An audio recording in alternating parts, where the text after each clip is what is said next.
question is rather abstract, but what kind of changes you're going to bring about your foreign policy compared with the existing foreign policy under President Joko Widodo? Of course, within the framework of free and active foreign policy, a lot of things will continue. But what kind of changes are you going to bring about under your presidency? Thank you very much. Terima kasih Pak Dubes.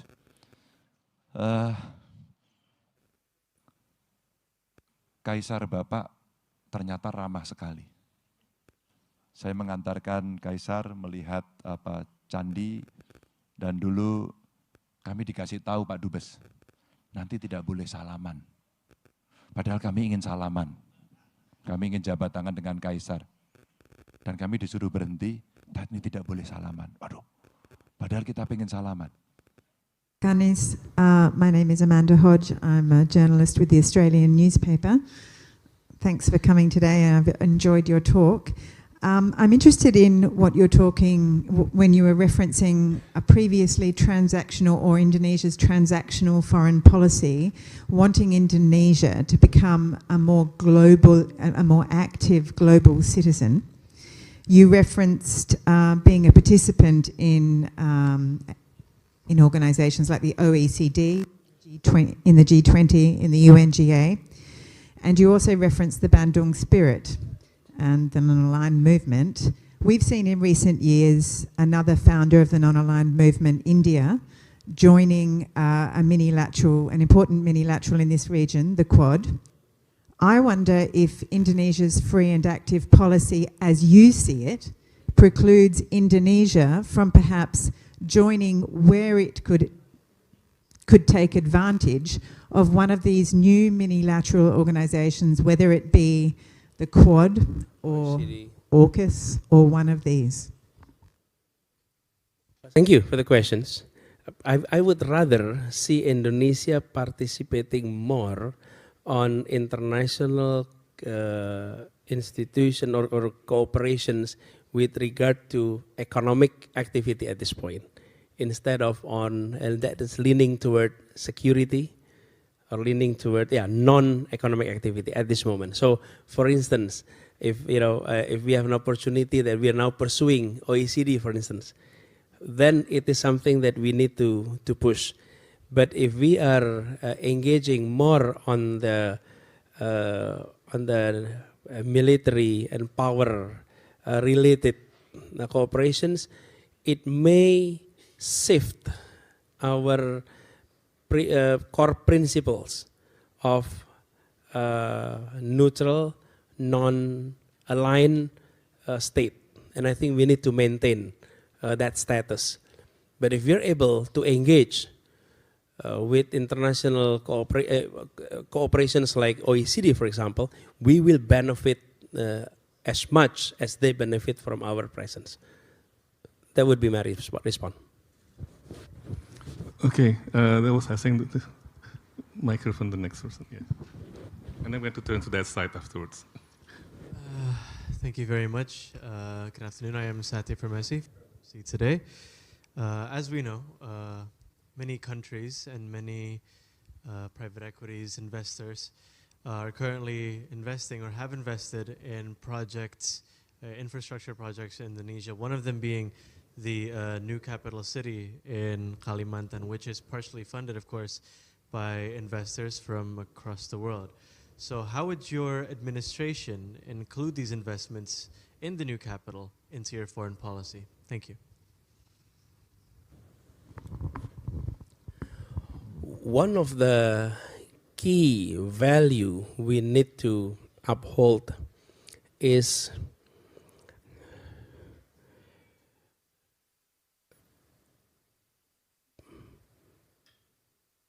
predictability, consistency, and respect to contracts, cooperation that has been made by government, be it new government agree or disagree.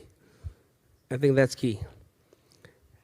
So for any cooperation that has been done, any contract that has been made, we need to value and we need to send the message to investors across the globe that Indonesia and government of Indonesia always value contract. Because if we don't value that, then we will lose our credibility before the world. So that's principle number one.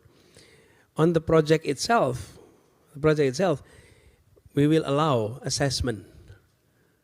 But even if after the assessment there is decision that may not be in favor, but we need to provide protection, we need to provide assurance that they are not going to experience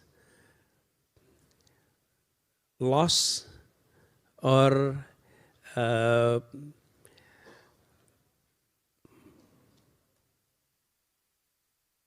missed opportunity because of government decision.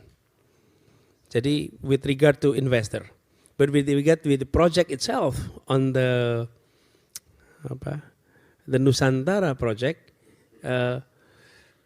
let technocratic assessment lead the assessment, not so much political assessment.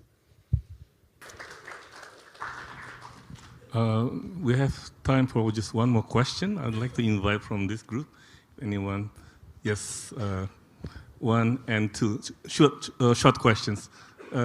You first, and then the gentleman at the back. Tolong mikrofonnya. Thank you very much. My name is Yasir Ali, Ambassador of Sudan. I'd like to thank you for the elaborative and very interesting presentation. And you've mentioned about the spirit of Bandung. So I'd like to know your policy towards Africa. This is give a very good gesture to us as African. And from a perspective of achieving the food security for Indonesia, for example, as you know, Indonesia is aspiring to achieve food security, and there is a huge opportunities to cooperate with some African countries which has a lot of resources to cooperate with you to achieve that. And also African aspiring to have sort of cooperation, especially in the technical and capacity building. We have noticed that many Asian countries like from the ASEAN are having very active role with Africa, and I think Indonesia to some extent needs to exert more effort. I noticed this during my period as an ambassador in Tanzania. I saw many ASEAN countries are very active with Africa, but Indonesia, I think, needs to be more active in that regard. The other part, what about the plan for the BRICS? Do you have any plan to, if you are elected, to be part of the BRICS? Thank you.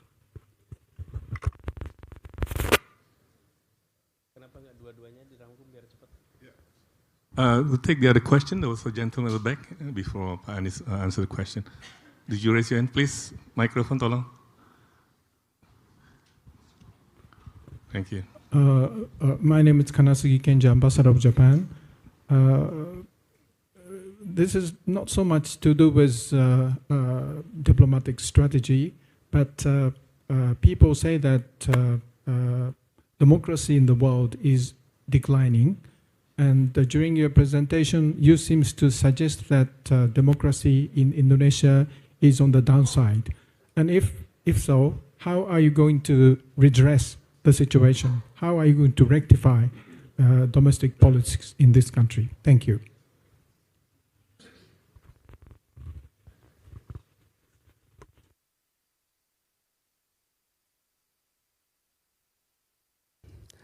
First of all, Pak Dubes Sudan, His Excellency, Africa is the future. This is a continent of the future. You have large number of young generation, definitely. And if you look at not only the demography, but also on potential development cooperation, it's tremendous. And it's true that we have not paid enough attention to Africa. We have not paid enough attention. I think we need to improve our awareness toward the fruits of cooperation between Indonesia and African countries.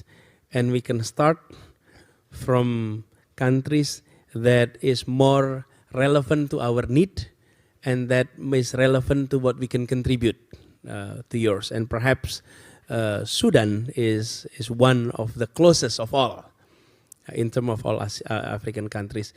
So the approach will be rather similar. That's why I mentioned when Pak Dubes Italy raised earlier about what are you going to do with the relationship with EU, my response is a generic approach that needs to be done to other regions, including Africa.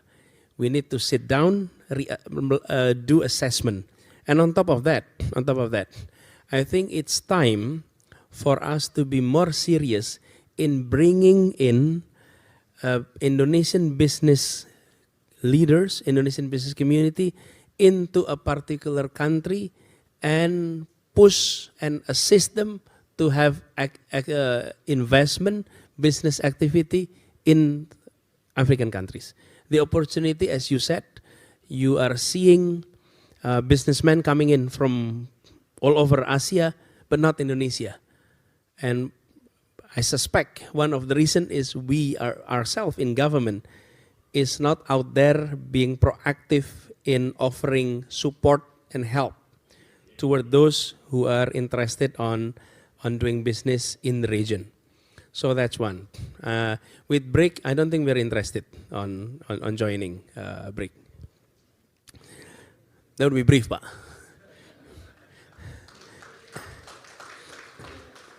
Now,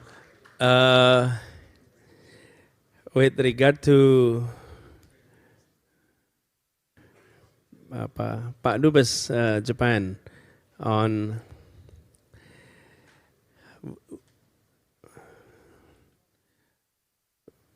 quality of democracy can translate into various different indicators, Pak. Even the definition of democracy, there is no less than 500 definition of what is called democracy. So translation into that is numerous. But I think issue number one that needs to be brought back is to restore trust into institution of democracy. Restoring trust into the institutions. Be it constitutional court, be it the parliament, be it all others, restoring institution, that's one. And how do we do that? One is appointments and code of ethics that is seriously upholded. And it has to start with example. Top leadership needs to show commitment on upholding ethics. If top leadership compromise on ethics, then the rest will even go further. Number two, revising some of our law that has restricted freedom of expression. And we have seen some of our laws being used to suppress freedom of expression. And even today, the Undang-Undang ITE itu apa bahasa Inggrisnya, Pak Mas Andy? Apa? The cyber law, for example. The cyber law has been so flexible in indicting almost anyone if they have expressed some criticism. Even criticism not toward government, even criticism toward other entity of non-state. You can be charged and you can be prosecuted. And I think we need to revise some of that to ensure freedom of expressions. And number three is, which is not less important, is combating corruption in a serious way and addressing the upstream, the core of why corruption is happening, especially on policy making. Political financing has not been reformed for the past 25 years. We reform our electoral system, we reform our party system, we reform central and local government relationship, we reform presidency and other national bodies of the state, but we did not reform how political process, how political party, how campaign is being financed. Without addressing that issue, we will always trap with various derivatives of corruptions, which is now are seeing. So quality of democracy is not only being judged by the electoral process, but also by the quality of delivery of democracy itself, and also by ensuring that principle of good governance is present. So that would be the agenda. This is big, may not be complete in a year or two, but if we don't start by expressing our commitment, outlining the plan, and making it public, then we will not be able to achieve all of that. And I think that one of our commitment to be done if authority is being given. Power still in the land of in the people, but authority that can be given to any one of us. Terima kasih, Pak.